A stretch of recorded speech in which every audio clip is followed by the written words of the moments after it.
기도하시겠습니다. 사랑이 많으신 하나님 아버지 감사합니다. 이렇게 하나님께서 저희들을 사랑하셔서 1월 세 번째 주일 예배를 드릴 수 있도록 허락하신 하나님께 감사를 드립니다. 하나님의 거룩한 백성들, 하나님의 거룩한 집에서 신령과 진정으로 예배드리는 가운데 귀한 말씀을 주셨습니다. 이 말씀의 깊은 교훈을 깨닫게 하여 주시고 이 말씀이 지존하 남지 말게 하시고 내 삶에 아버지의 몫이 박히도록 새겨들게 하여 주셔서 삶으로 표정으로 나타날 수 있도록 인도하여 주시옵소서. 우리의 인생에서 가장 중요한 것이 무엇인가를 다시 한번 깨닫는 시간이 되게 하여 주시고 그리고 2024년대는 우리 신앙의 중심을 잡아 하나님께 영광 돌리는 거룩한 삶이 되게 할 수 있도록 인도하여 주시옵소서. 이 모든 말씀 예수님 이름으로 기도드리옵나이다. 아멘. 우리 옆 사람하고 인사합시다. 날마다 좋은 일이 날 것입니다. 네. 한 번 더 인사합시다. 당신은 잘 되는 사람입니다. 네. 2024년도를 시작하면서 저와 여러분은 작년보다 올해 좀 신앙의 삶과 믿음이 한 단계 더 도약과 성장을 하면서 변화를 이루기 위함입니다. 그래서 그러기 위해서는 신앙의 기본이자 그 출발점인 예배에 대해서 다시 한번 점검을 해볼 필요가 있습니다. 왜냐하면 이 신앙의 기본이 제대로 되어 있지 않으면 마치 건물을 지을 때 기초가 잘 안 되면 집을 높게 질 수가 없어요. 마찬가지로 이렇게 잘 제대로 되어 있어야지 되는데 그렇지 않다면 우리가 문제가 생길 따위 있다는 것입니다. 그래서 만약 그러한 삶을 살지 못했다면 다시 한번 점검해보고 좀 이렇게 지금부터라도 구원받은 자녀답게 하나님 백성답게 정말 하나님을 기쁘시게 하는 삶을 살겠다는 결단과 순종으로 표출되어야 될 줄 믿습니다. 오늘 읽은 이 로마서는 두 부분으로 나눠 있습니다. 하나는 1장부터 11장까지 또 하나는 12장부터 16장까지 나와 있는데 아주 분명하게 구분이 되어 있어요. 왜냐하면 1장부터 11장까지는 도대체 무엇을 믿어야 하는가, 그래서 죄의 문제를 다루고 믿음의 문제에 대해서 좀 다루고 있습니다. 또 그리고 믿음의 대상이 무엇이냐, 또 구원받는 그런 문제를 다루고 있습니다. 그런데 이제 12장부터 16장까지는 예수를 믿고 구원받은 자들은 어떠한 삶을 살아야 되는가, 그러니까 그런 인생에 대해서 아주 구체적으로 실천적인 삶을 잘 다루고 있습니다. 그래서 우리가 로마서를 보면 우리 애들의 인생의 문제를 한마디로 딱 이렇게 너희는 살아야 된다고 말씀하고 있는 것입니다. 자, 우리 한번 다 1절을 한번 같이 읽어보겠습니다. 시작. 그러므로 형제들아, 내가 하나님의 모든 자비하심으로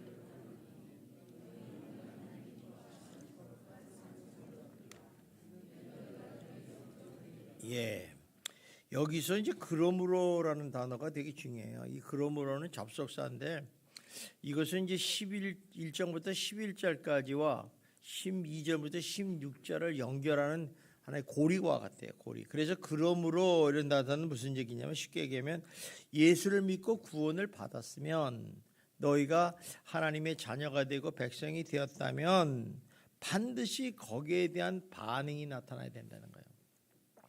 그렇지 않습니까? 우리가 예수 믿기 전하고 예수 믿으면 분명히 달라야 되겠죠. 그리고 또 그 반응으로서 예배를 드려야 하고 또 구원받은 삶을 뒤따라야 된다고 말씀하고 있는 것입니다. 그렇다면 우리 예수 믿고 구원받은 성도들은 어떤 삶을 살아야 하는가? 그래서 오늘 제일 먼저 그러므로 하면서 제일 먼저 표출된 그 반응은 뭐냐면 무엇보다도 먼저 최우선으로 성도는 예배하는 자와의 삶을 살아야 한다고 말씀을 하고 있습니다. 예배에 관해서 성경이 여러 곳에 나와요. 그러나 로마서 12장 1절만큼 명확하게 설명하는 것은 없습니다. 우리 다시 한번 읽어봅시다. 시작. 그러므로 형제들아, 내가 하나님의 모든 자비하심으로 너희를 권하노니 너희 몸을 하나님이 기뻐하시는 거룩한 산제물로 드리라. 이는 너희가 그릴 영적인 예배니라 그랬어요. 그러니까 예수 믿고 구원받은 성도에게서는 예배는 뭐냐? 신앙의 기본이자 출발점이라는 거예요. 그러니까 예배를 승리하지 못하면 신앙은 뭐 없다고 봐야죠. 출발선에 잘 서야 돼. 출발선. 따라서 예배는 그리스도인의 삶의 최고의 목표가 돼야 돼요. 그래서 여러분들이나 저나 내가 하나님의 백성이고 성도라면 나는 예배를 내 인생의 삶에서 최고의 목표로 삼겠다, 이렇게 결정을 하셔야 돼요. 우리가 뭐 예배를 내 기분으로 드리고 뭐 내가 뭐 기분 좋으면 드리고 안 되면 나쁘고 안 돼, 이건 성도가 아니에요. 성도가 구원을 못 받은 사람이 하는 얘기예요. 그러나 구원받은 백성이라면 당연히 예배가 최고의 목표죠. 그래서 처음 예수 믿으면 우리가 하는 일이 뭐예요? 여러분에게 뭐 교회 봉사를 시킵니까? 청소를 안 시켜요. 왜 그러냐? 예배를 너희 삶의 출발점이고 시작이기 때문에 그거를 집중하라는 거예요. 집중하라는 거예요.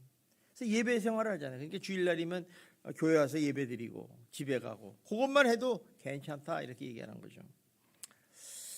그래서 예배라는 얘기는 우리가 하나님께서 우리를 왜 이렇게 예배를 드려야 되느냐, 그 이유는 하나님께서 우리를 구원하신 목적이 뭐냐, 뭐 여러 가지도 있어요. 그러나 중요한 것은 하나님이 우리를 예배자로 부르셨다는 거예요. 그러니까 여러분을 예배자로 부르셨다는 거예요. 그러니까 여러분들 예배를 안 드리면 하나님이 엄청 실망하시잖아요. 그죠?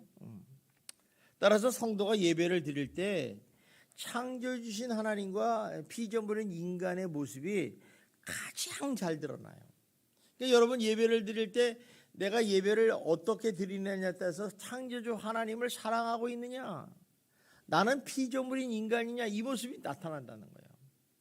그런데 예배를 드리면서 예배를 평가한다든가 또 예배를 잡생각을 한다든가, 이건 무슨 의미예요? 하나님을 그냥 맘먹다 하게 되죠. 맘먹다. 교만이죠. 그런 예배 안 받으시죠. 그래서 신령과 진정으로 드리라는 얘기가 그런 얘기예요. 그래서 이 예배를 통해서 이런 인간의 모습이 가장 잘 드러나고 또 예배를 통해서 하나님의 형상을 닮아가기 시작합니다. 그리고 놀라운 것은 우리의 가장 능력 있는 모습으로 변화된다는 거예요. 그래서 예배를 잘 드리는 것만 해도 훌륭한 신앙의 출발선이라는 것을 알 수 있습니다. 그러므로 성도라면 무엇보다도 먼저 우선적으로 예배를 삶의 가장 기본적이고 중요한 것을 여기고 살아가시는 성도 여러분이 되시기를 주님의 이름으로 축원합니다. 즉 예배자의 예배를 삶의 기준으로 잡으라는 거예요. 삶의 중심으로 잡는 거예요. 다시 말하면 쉽게 얘기하면 스케줄을 짤 때 예배를 중심으로 해서 스케줄을 짜라는 거예요. 어떤 사람은 스케줄을 다 짜놓고서 거기다 예배를 끼워 넣으려니까 앞뒤가 안 맞는 거야. 그러니까 이게 주일 예배의 성수의 중요성이 그거예요. 그러니까 주일 예배가 딱 있잖아요. 이 주일 예배, 주일 성수라는 게 뭐냐면 일주일의 첫 시간을 하나님께 드린다는 말이거든요. 그러니까 일주일의 첫 시간을 하나님께 드림으로써 일주일을 주 안에서 살기를 소원합니다. 이런 예배자 삶을 살고 있는 이런 약속이에요. 그런데 주일 예배를 실패를 하면 그 다음은 믿을 수가 없다는 거죠. 예배자의 삶을 살기가 어렵다는 거죠. 그래서 예배의 성공자가 되라, 예배의 승리자가 되라고 말씀하는 거예요. 우리 한번 옆 사람하고 인사합시다. 예배의 성공자가 됩시다. 예배 승리자가 됩시다. 성경을 보면 성도의 삶의 모형은 이스라엘의 그 행군도가 나와 있어요. 그런데 이제 이스라엘 백성들이 광야를 행군할 때 어떻게 행군하냐면 제일 먼저 하나님의 임재의 상징인 언약궤를 선두로 두고 이 무리들을 따라갑니다. 우리 한번 행군도든 잠깐 봅시다. 보세요. 맨 앞에 언약궤 레위 자손이 따라가요. 그런데 이들이 정지하면 어떻게 되느냐? 우리 성막의 모형을 좀 보여주세요. 자, 이렇게 보면 성막을 중심으로 해서 딱 세운 다음에 성막을 세워요. 그 다음에 이제 유다 지파, 이사갈 지파, 스불론 지파를 동쪽에다가 세우고 또 서쪽에는 베냐민, 므낫세, 에브라임 지파 쓰고 남쪽에는 이렇게, 북쪽에는 이렇게 12지파가 이렇게 다 자기 장막을 이렇게 동서남북으로 세우는 걸 보세요. 이거는 내 맘대로 세우는 게 아니라 성경에 그렇게 하나님께서 말씀하셨어요. 그러니까 우리가 이 성막을 이렇게 짓고 이렇게 장막을 짓는다는 것은 참 의미가 커요. 그래서 성막을 질 때 이 집을 짓지 않습니까? 우리가 텐트를 치잖아요. 텐트를 치면 입구가 어느 쪽에 있느냐가 되게 중요하잖아요. 여러분은 텐트를 안 쳐봤는지 모르겠지만 텐트 쳐본 사람은 텐트의 방향성을 잘 잡습니다. 그래서 밤에 어떤 일이 벌어질지 모르니까 텐트를 바깥으로 나갈 때는 아주 안전한 쪽으로 입구를 잡아요. 그런데 이 사람들은 이 텐트를 칠 때, 장막을 칠 때 이 텐트를 딱 나가면 성막이 딱 보이는 거야. 보세요. 다 보이는 거예요. 성막이. 그러니까 이 사람들은 무슨 일이 있든지 어느 방향에 있든지 간에 어쨌든 간에 항상 하나님의 성막이 보이고 항상 하나님의 예배드릴 수 있는 그런 곳이 이스라엘 진영이었다는 거죠. 그러다가 이제 언약궤가 출발하면 이제 또 아까처럼 언약궤가 선두로 해서 이제 다 따라가고 또 언약궤가 가다가 행진을 멈추면 또 그곳에다 성막을 짓고 이렇게 이런 성막의 모형대로 이제 진영을 인도한다는 것입니다. 다시 말하면 그들의 모든 생활의 중심은 뭐예요? 성막의 중심이에요. 성막. 그래서 가시적인 그들의 위치상의 중심도 늘 하나님의 임재와 예배의 중심이었다는 거죠. 그러니까 하루하루를 살아도 순간순간 살아도 항상 하나님의 성막 중심이요 예배 중심이요 하나님의 임재 중심이라는 것을 알 수 있습니다. 다시 말하면 이스라엘 백성의 예배가 그 삶의 자체였다는 거예요. 삶의 자체였다는 거. 그러니까 그들은 신앙 따로따로가 아니라 항상 삶과 신앙은 일치됐다는 거예요. 항상 일치됐다는 거예요. 근데 이제 우리들의 마인드는 어떠냐면 이 헬라적인 시그방식인데 신앙과 삶은 따로따로 논다는 거예요. 따로따로. 그러니까 우리가 어떻게 보면 우리 몸이 이렇게 성전이라고 생각하면 손 따로 머리 따로 발 따로 이거 다 병신이죠. 이제 이건 지멋대로 가니까 이게 뭐게 마비됐다는 거 아니겠어요? 같이 논다는 거야. 가자 그러면 같이 움직이잖아요. 근데 이건 안 간다고 그래. 이거 어떻게 해요? 잘라버려야지. 가자. 가야 될 거 아니에요. 한번 집에 가서 한번 해보세요. 가자. 안 간대. 그럼 잘라버리지.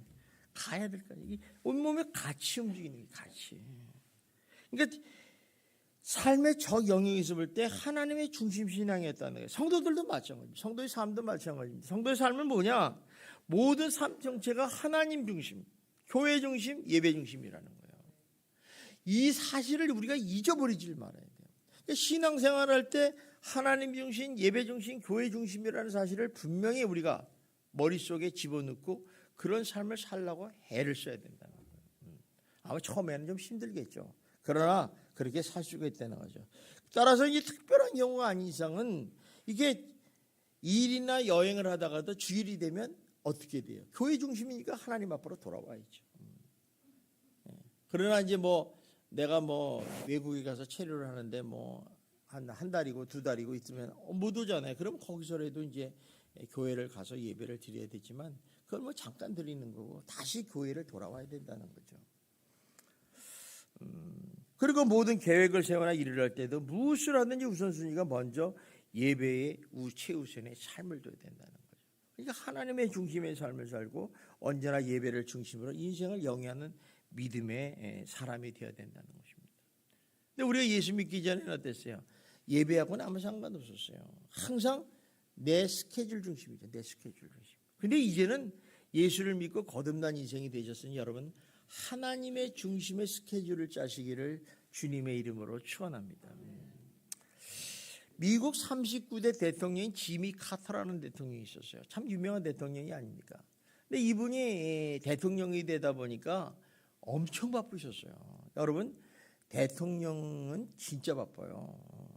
어떤 사람들은 잠잘 시간도 없다고 그러는데 잠잘 거 다 놀고 노양 거 다 가면 그 대통령이 안 되죠. 잘 안 되죠. 대통령은 늘 피곤한 사람이에요. 그다음 또 사람들이 얼마나 피곤하게 합니까?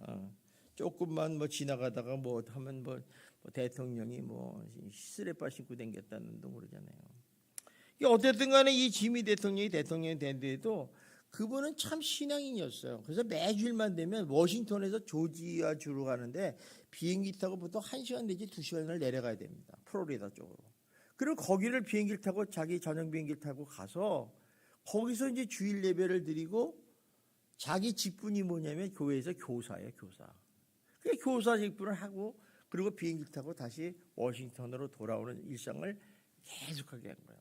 사실 처음에는 몰랐어요. 근데 나중에 이제 기자가 따라다니다 보니까 이상한 습성이 있거든. 주일마다 교회 가서 예배드리고 또 가서 뭐 대단하게 하는 게 아니라 주일 학교 반사 노릇을 하더라는 거죠. 자, 그러고 나서 이제 이렇게 교사 역할을 했는데 이게 무슨 얘기냐면 아무리 바빴어도 예배 중심, 교회 중심, 하나님의 중심의 삶을 살았다는 것입니다. 이러한 신앙의 믿음이 있었기 때문에 대통령을 지난 다음에도 그는 신앙의 삶에서 변하지 않았고서 정말 사람들을 위해서 많은 좋은 일을 많이 해서 나중에 세계 그 노벨 평화상을 타는 사람이에요. 이 카터 대통령뿐만 아니라 여러분 모든 성도님들의 모습이 이렇게 돼야 될 줄 믿습니다. 반면에 우리가 삶의 예배 중심이 되지 못하면 어떻습니까? 늘 흔들려요.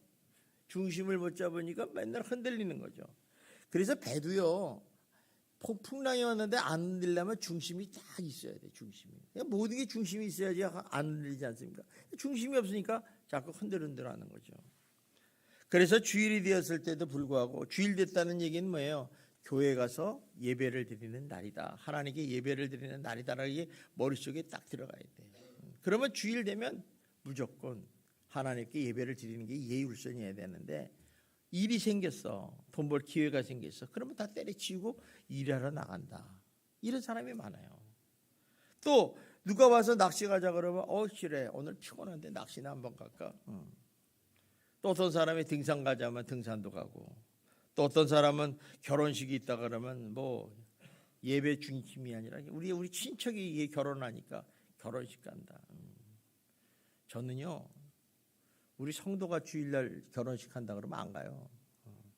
저 섭섭해하지 마세요. 꼭 11시에 결혼식 잡아가지고 청첩장 오는 사람이 있어요. 가겠어요 안 가겠어요? 안 가죠. 우리 할아버지가 돌아가셔도 안 가요. 그러니까 우리 할아버지 뭐 없으니까 뭐 말하는 거죠.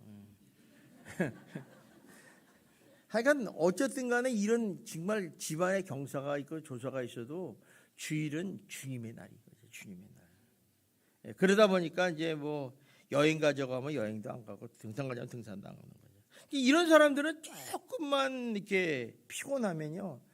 작은 문제나 어려운 문제 생기면 예배를 쉬어버립니다. 마음 자세가 중심이 없으니까. 그 이유는 이 사람들은 예배 중심의 삶이 아니라 예배가 그냥 삶의 일부예요. 일부. 하나의 액세서리 정도밖에 안 되는 거예요. 우리 어떤 분들이 그래 강남에 사시는 분들한테 미안한 얘기지만은 그분들 중에 일부가 교회를 다니는 이유가 뭐냐니까 사교하러 다닌다 이런 얘기를 해요. 이게 말이 되는 얘기냐 이거야. 뭐 패션의 경연장이다 이래요. 어떤 귀걸이를 하고 가느냐, 어떤 가방을 들고 가느냐. 나는 이번에 1,000만 원짜리 명품을 가지고 간다. 그래서 사람 죽일 일이 있어요. 그런데 그런 개념을 가지고 교회를 다닌다, 예배를 드린다. 그건 무슨 말이냐면 액세서리밖에 안 된다는 거죠. 저는 여러분들은 이런 성도가 안 되시기를 주님의 이름으로 축원합니다. 근데 이런 사람은 뭐냐? 무엇이 그의 삶의 중요한지를 잘 알지 못한다는 삶을 살고 있다는 거예요. 성도는 정말 무엇보다도 최우선적으로 예배의 삶을 살아야 된다는 거예요. 저는 뭐 여러분 우리 예수님께서는 그럴 일이 없겠지만은 여러분 진짜 우리 교회 들어오셔서 신앙생활 하시는 분들은 한 사람도 빠짐없이 주일을 예배 중심, 교회 중심, 하나님 중심으로 예배드리는 성도가 되시기를 주님의 이름으로 축원합니다. 우리 옆 사람 하면서 한번 다 하십시다. 예배 승리자가 됩시다. 예, 잊어버리면 안 돼요. 근데 예배에는요 크게 보면 두 가지가 있어요. 하나는 이제 예수 그리스도의 이름으로 모여서 교회에서 회중들이 드리는 예배가 있어요. 이걸 월십이라고 그러는데 이건 무슨 얘기냐면 하나님께 영광 돌리는 예배 시간이에요. 지금은 나를 위한 예배 시간이 아니에요. 내 평안을 위하고 내 기쁨을 위하고 내 뭐 안락을 위하고 예배드리는 시간이 아니라 하나님의 영광을 드리기 위한 예배 시간이에요. 이 예배 시간. 그래서 월십이라고 그래요. 또 하나는 세상에 나가서 우리 삶을 통해서 드리는 예배가 있어요. 이걸 서비스라고 그래요. 서비스. 영어로 보면 서비스. 서비스라는 거예요. 뭔가 봉사한다는 게 섬기는 예배와 예배 서비스라는 게 좀 표현이 좀 다르죠. 이건 하나님의 영광을 두 번째죠. 두 번째. 자, 그러니까 어째 첫 번째 오늘 예배면 첫 번째 예배가 뭐냐? 오늘 지금 여러분이 이 자리에서 드리는 이 예배가 바로 하나 교회에서 드리는 예배가 바로 월십이라는 월십. 그러니까 하나님께 영광 돌리는 예배. 그러니까 성도는 뭐예요? 하나님을 예배하는 예배자들이에요. 한번 따라해요. 성도는 하나님을 예배하는 예배자들이 있다. 다 아시죠? 다 아시죠? 그러니까 예배를 받으시는 분은 주체는 누구예요? 하나님이죠. 그러니까 예배를 받으시는 분은 하나님이니까 그것을 잊고 예배하는 자가 되어서는 안 된다는 거예요. 여기 예배를 하나님에게 그래서 초점을 딱 맞추고 드려야 되는데 예배 드리고 와가지고 초점이 어디에 있어요? 아, 오늘 오후에 여행을 가니까 저기 터키에 지금 거기서 뭘 할까 뭐 이런 거. 또 오늘 뭐 또 핸드폰 지금 보시는 분이 있네. 보면서 오늘 주가가 얼마나 올랐나. 예배가 아니라는 거예요. 예배가 하나님에게 초점을 맞춰야 되는데 잡생각에 초점을 맞춘다. 그래서 예배의 초점이 사람의 입맞추기에 맞추면 그것은 우상숭배하는 것이다. 하나님 우상숭배 제일 싫어하잖아요. 그러니까 우리가 예배 자리에 와가지고도 엉뚱한 짓 하면 그건 우상숭배하는 것이다. 그냥 초점을 하나님께 맡겨라. 되게 중요한 얘기예요. 또 예배를 뭐라고 그러냐면 예배는 겸손과 눈물이며 감사고 하나님께 영광 드리는 인간의 최고의 행위라는 거예요. 그러니까 하나님께 영광을 돌립니다. 여러 가지가 있어요. 그러나 예배가 인간이 드릴 수 있는 최고의 행위라는 거예요. 그래서 단언컨대 말하기를 예배를 드리지 않는 자는 진정한 그리스도라고 말하기가 좀 어렵습니다. 난 예수 믿어요. 난 예수 믿어요. 믿었으니까 나 천국 가요. 거짓말하지 말아요. 예수를 믿는 사람은 예배를 소홀히 하지 않아요. 왜? 늘 삶이 하나님께 초점이 잡혀 있습니다. 이거 되게 중요한 거예요. 뭐 다른 교회 성도들은 어떨지 몰라요. 그러나 우리 예수만교 성도님들은 절대로 그런 일이 없기를 주님의 이름으로 축원합니다. 또 예배를 통해서 은혜도 받지만 결코 은혜를 받으러 교회 오는 거 아니잖아. 하나님이 은혜를 부어 주셔야지 내가 은혜를 받지. 그러나 이 예배는요, 자신을 거룩한 산제신물로 하나님께 드리기 위해서 나오는 자리예요. 여러분들이 이 자리에 나왔다는 것은 하나님 나를 거룩한 산제물로 받아 주시옵소서 하고 나오는 자리예요. 근데 우리는 어떠세요? 오늘 목사님이 좋은 말씀을 해서 내가 은혜를 받는 거예요. 그게 아니니까. 여러분 은혜라는 건요, 찬양을 통해서도 은혜 받을 수 있고 이 자리에 앉자마자 성령의 임재하심을 통해서 은혜도 받을 수 있고 또 말씀을 통해서도 은혜 받을 수 있고 또 나가면서도 은혜 받을 수 있어요. 야, 오늘따라 이상하게 빨리 끝났네. 은혜 받았지. 얼마나 은혜 받아. 저는 그런 은혜 받기 향해서 좀 늦게 끝납니다. 그러니까 우리가 이렇게 은혜 받는 거는 여러 각도이지 꼭 말씀에만 받는 게 아니에요. 그러니까 하나님의 은혜는 하나님이 부어주시는 거거든. 그래서 우리가 이런 산제사로 하나님이 드리는 건데, 그러면 거룩한 산제물로 드린다는 데는 무엇을 의미하는가? 이 거룩한 산제물은 우리가 예전에 죄인이었던 종 아니었어요. 거룩 사단의 종이었잖아요. 근데 우리가 예수 그리스도의 십자가의 보혈의 피로 죄 용서를 받았고 새 사람이 됐잖아. 그래서 이제는 어떻게 살겠느냐? 예수를 위해 예수님이 함께 살아가겠다고 고백하는 사람들 아닙니까? 그죠? 그러다 보니까 우리 생애를 통해서 계속적으로 어떻게 하면 하나님이 보시기에 선하신 행위를 할까? 어떻게 보면 하나님이 기뻐하시는 행위를 할까 하면서 힘쓰는 사람들이 거룩한 산제물로 드리는 방법이라는 거예요. 그래서 여기서 제물을 이해하려면 구약 시대의 그 제사를 레위기를 보면 잘 아시죠? 레위기에 보면 여러 가지 방법인데 그 다 알면 모르죠. 머리 아프니까. 이 제사라는 게 뭐냐? 그럼 제사라는 게 하나님과 관계를 회복하는 자리야. 우리는요 제사를 그리면요 우리나라 인식의 제사는 그런 의미 없어요. 그냥 조상님께 우리들에게 복 주시기를 원합니다. 그런 정도 개념이지 뭐 하나님과 관계를 회복하는 그런 제사는 드린 적이 없어요. 그러면 하나님과 나와의 관계를 회복하는 자리인데 얼마나 중요합니까? 그죠? 관계가 회복이 안 되면 왕창 빵 아니에요. 그죠? 기도도 응답받지 않지, 축복의 통로도 막히지, 능력의 통로도 막히지, 은혜의 통로도 막히지, 다 막혀버리는 거예요. 그러니까 하나님과 관계를 회복하고 제사장을 중보자로 삼아서 어떻게 해요? 제물을 드리는 예배의 예식이 바로 제사라는 거예요. 그러니까 제사를 드리려면 가장 필요한 게 뭐예요? 반드시 필요한 거는 짐승의 희생의 피 흘림이 있어야 돼요. 우리들의 제사는 안 그렇잖아요. 우리나라 전통적인 제사는 피 흘림이 없잖아요. 뭐 제가 보기에는 뭐 여러 가지 방법이 있지만 어떤 데는 사과도 올리고, 요새는 그런 것도 필요가 없다고 그러대. 햄버거 올린다고 그러대. 예. 또 그것도 싫으니까 뭐 인터넷에서 그림 뽑아가지고 그냥 그림 올리는데, 조상님도 먹지 말고 나도 먹지 말고 돈도 없는데 뭐 그렇게 하시냐고. 근데 어쨌든 간에 시대가 바뀌지만 이때의 하나님께 제사는 짐승의 피 흘림의 희생의 제물이 있어야 된다. 그래서 제사의 희생의 제물이 필요하고, 제물은 반드시 죽어야 되듯이 하나님께 제배를 드린 사람은 나의 죄악들, 나의 교만과 혈기와 또 모든 온갖 더러운 것이 다 주의 대전에서 죽어야 한다는 거예요. 죽어야 된다. 피 흘림이 있어야 된다는 거예요. 우리가 성경에서 신앙생활에서 제일 어려운 것 중에 하나가 뭡니까? 죽어라, 내려놓으라. 어떤 분은 그래요. 목사님은 맨날 죽어라, 내려놓으라, 죽어라, 내려놓으라, 죽어라. 안 죽어요. 왜 안 죽어요? 내 고집, 내 자존심, 내 이익, 뭐 혈기, 이런 것 때문에 안 되는 거 아닙니까? 따라서 예배는 뭐냐? 나의 옛사람이 십자가 앞에서 그리스도와 함께 죽고 그리스도 예수와 함께 부활해서 새 사람으로 거듭나는 시간이 예배 자리라는 거예요. 그게 참 중요해요. 우리가 세상에 살 때 어때 살아요? 우리가 아무리 그리스도인이고 정말 거룩한 하나님의 산재물이지만은 세상에 나가면 하나님 그렇게 살겠습니다 이렇게 결심하고 나가는데, 나가서 뭐예요? 그냥 자기 중심으로 그냥 펄펄 뛰다가 살아와요. 그냥 분낼 거 다 내고 욕할 거 다 하고 승질 낼 거 다 하고 이렇게 살다가 주님 앞에 딱 서니까 어때요? 이건 양심이 있는 그리스도인을 얘기하는 거예요. 양심 있는 그리스도 주님 앞에 딱 서니까 하나님이 죽어라, 내려놓으라 그러는데 못 죽었거든. 세상에서. 그러니까 어때요? 교회 와서 주님 앞에 다 예배드리기 전에 하나님, 죄를 털어보니까요, 일주일 동안 진짜 짐승같이 살았군요.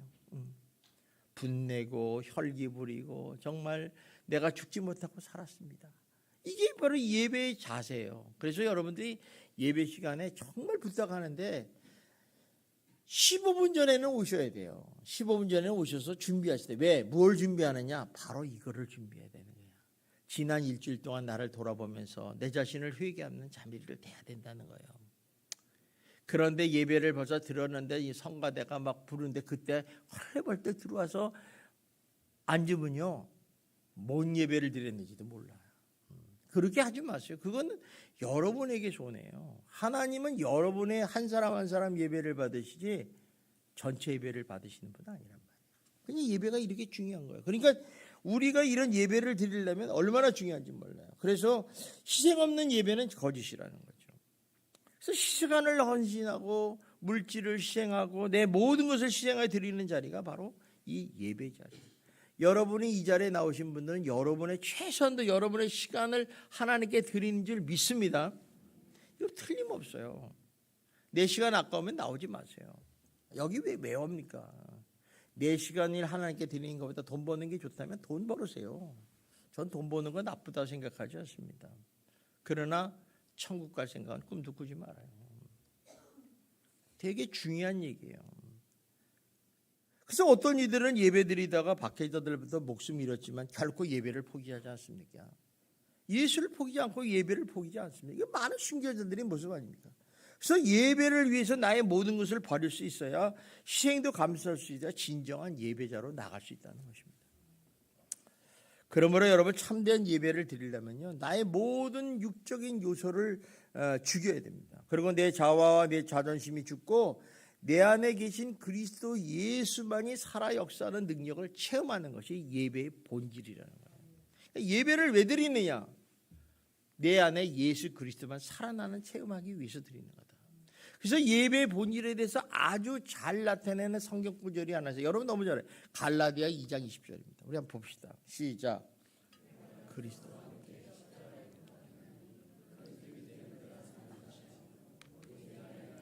예수께서 사는 것이라.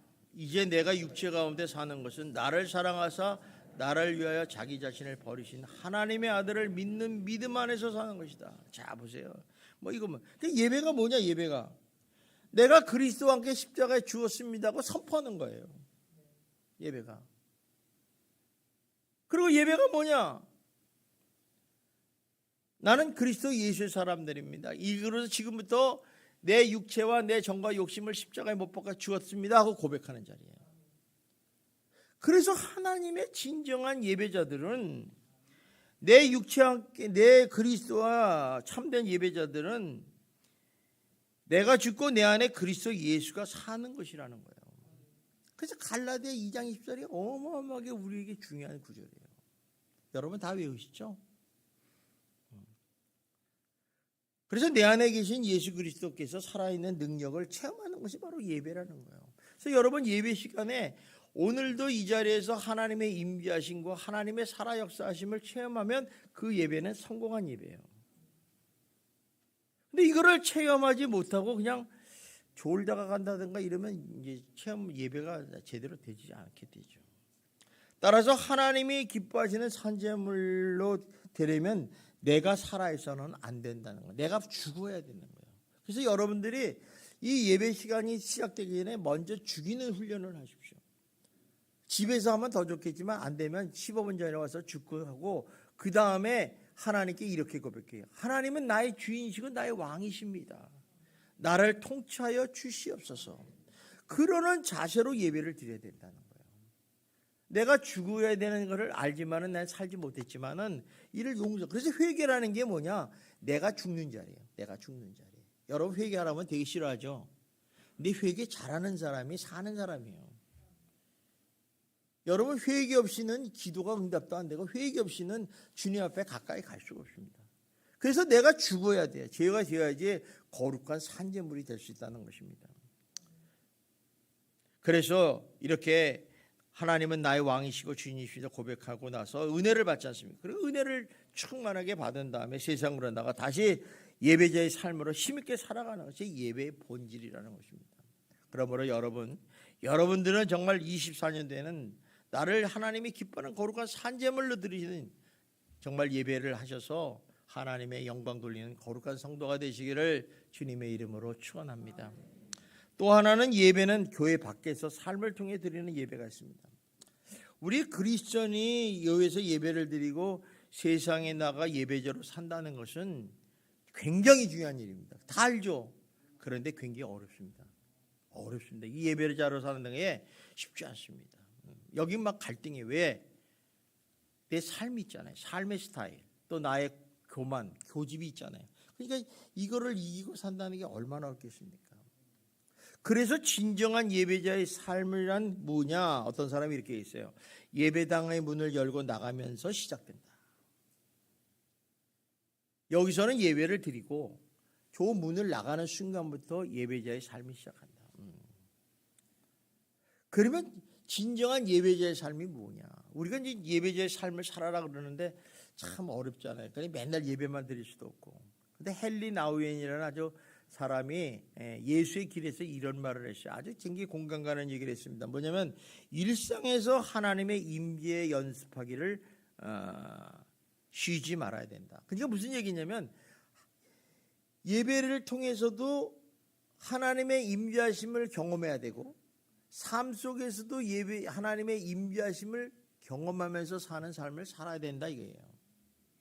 오늘 이 자리에 예배 자리에 하나님의 임재하시는 줄 믿습니다. 이거를 느끼는 사람이 있고 못 느끼는 사람이 있어요. 저는 느끼고 있어요. 그래서 우리가 지금 이렇게 삶의 예배가 되기 위해서는 지금 내가 서 있는 이 자리, 삶의 현장에서 그리고 여기에서 하나님의 임재를 경험해야 된다는 거예요. 그러면 이 사람이 그러죠. 그런데 문제는 일상에서 하나님의 임재를 어떻게 경험할 수 있는가? 진짜 그렇잖아요. 경험하는 방법을 헨리 나우엔이라는 사람은 가르쳐 줬어요.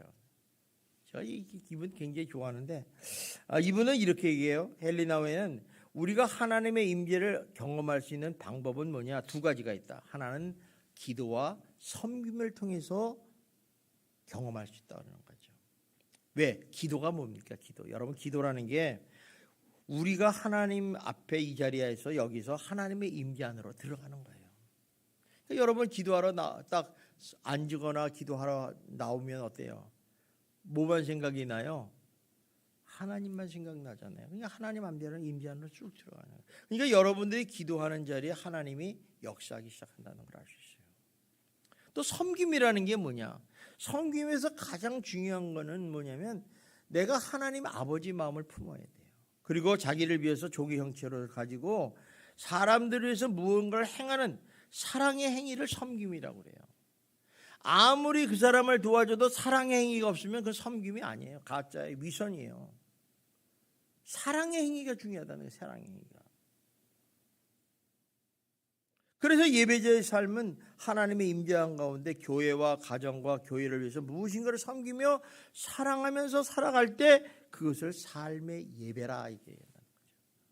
그러니까 우리가 하나님이 그냥 마태복음에서 이렇게 말씀하셨잖아요. 너는 하나님을 이렇게 사랑하고 동시에 내 이웃을 이렇게 사랑하라 그랬잖아요. 그러니까 그 사랑의 극대치가 뭐예요? 하나님 사랑의 극대치가 바로 예배라는 것이고 네 이웃을 사랑하는 최고의 사랑이 섬김의 사랑이라는 거예요. 우리는 그랬잖아요. 뭐 사랑이 없다. 자기는 사랑으로 섬겨봤어? 나는 그런 말하는 사람은 꼴 보기 싫어요. 자기도 사랑으로 섬기지 않으면서 사랑이 없다는 얘기를 하면 내가 뭐라고 얘기하겠어요? 그죠? 여러분, 나가 미워하고요. 남의 용서들을 못 받고요. 남이 참 저 사람 문제가 있어요. 좀 장애가 있어요. 그래도 예수의 마음으로 비고서 포용해주고 관용해주고 용서해주고 사랑해줄 수 있는 사람이 진정한 예배자들이에요.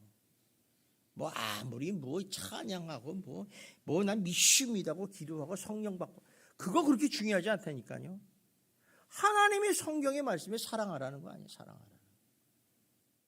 여러분 저는 그래서 가끔 가다가요. 우리 부모님 중에 그 장애를 가지신 분들이 있어요. 저는 그걸 보면서 참 제가 감사해요. 참 어떻게 저렇게 사냐. 살 수 없잖아요. 그런데 그 부모님은요. 그거를 감당하는 거예요. 사랑으로. 그러니까 되는 거예요. 얼마나 많이 눈물을 흘려. 거기는 뭐 좋은 부모가 없어요. 나쁜 것도 많이 보잖아요. 그런데 그게 사랑, 그게 섬김이죠. 너무 감사하죠. 그래서 이런 예배자의 삶을 살기 위해서 성도가 해야 될 일이 뭐냐? 그게 2절에 나옵니다. 2절 봅시다. 시작. 너희는 이 세대를 본받지 말고 오직 마음을 새롭게 함으로 변화를 받아 하나님의 선하시고 기뻐하시고 온전하신 뜻이 무엇인지를 분별하도록 하라. 그러니까 예배는 이거예요. 너희가 세상에 살아갈 때 너희 이 세대를 본받지 마라. 우리는 굉장히 우리 젊은이들 특히 민감하지 않습니까? 그죠? 제가 요새요. 최신 폰에 꽂혔어요. 여러분 아십니까? 모르죠? 요새 스마트폰이라는 거 AL폰이라고 그래요. 근데 그거를 제가 잠깐 어저께 저녁에 봤어요. 어떻냐? 기가 막힙니다. 지금 핸드폰 빨리 버리고 싶어요. 근데 이거 뭐지? 세대를 빨리 본받고 싶어. 우리는 굉장히 민감하잖아요. 이 세대에. 젊은이들은 특히 더 그렇지 않습니까? 근데 이 세대를 본받지 않고 사는 게 예배라고 그래요. 또 여기 보니까 오직 마음을 새롭게 하며 변화를 받는 것이 예배라고 그러는 거예요. 그리고 하나님이 선하고 기뻐하시고 온전한 듯이 무시 분별하면서 살아가는 것이 예배라는 것입니다. 예를 들면 이런 거야. 남들이 모든 부정부패를 하고 탈세를 해도 나는 부정부패를 하지 않겠다. 이런 마음의 결심을 먹고 사는 사람이 예배자의 삶을 사는 거죠. 또 이런 것도 있어요. 남들은 세상과 타협하고 양다리를 걸치고 자기 유익을 살기도 하지만은 나는 하나님 앞에서 선하고 온전하시고 기뻐하신 뜻을 위해서 올바른 삶을 살겠다고 결단하고 사는 사람이 예배자의 삶이라는 거예요. 여러분 이런 삶을 살려면 여러 가지요 어려움과 정말 핍박이 따가고요 여러 가지 은혜 손해와 불이익이 따르죠. 그러나 이렇게 사는 것을 하나님은 기뻐하신다는 거예요. 예배자의 삶을 산다는 거예요.